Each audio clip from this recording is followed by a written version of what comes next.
Situation sécuritaire au nord. Alassane Ouattara confesse: nous avons bien sûr quelques soucis, mais nous.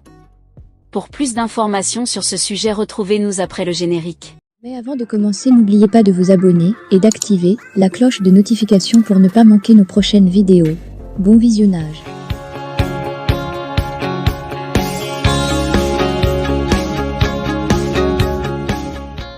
Le président Alassane Ouattara a reçu le lundi 8 avril 2024, le ministre français des Affaires étrangères Stéphane Séjourné.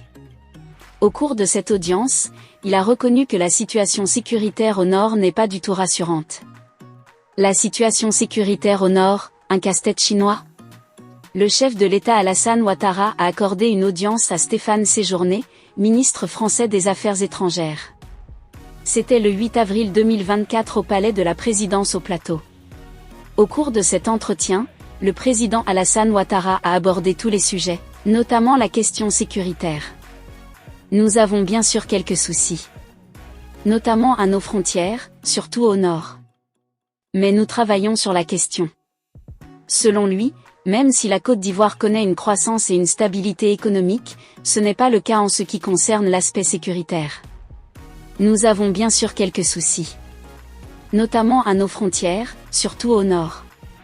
Mais nous travaillons sur la question, a confié le président Ouattara à son hôte. Il faut savoir que ces dernières années, la Côte d'Ivoire et le Burkina Faso semblent ne pas être en odeur de sainteté. En effet, le pays dirigé par le capitaine Ibrahim Traoré détient depuis plusieurs mois deux gendarmes ivoiriens. Selon les dernières informations, ils sont en détention à Ouagadougou, la capitale du Faso. Les mesures idoines prises. Le président Ouattara soutient par ailleurs que la situation sécuritaire délétère dans le nord est aussi due à la migration de nombreux réfugiés burkinabés, qui fuyant les exactions des terroristes dans leur pays, trouvent refuge en Côte d'Ivoire.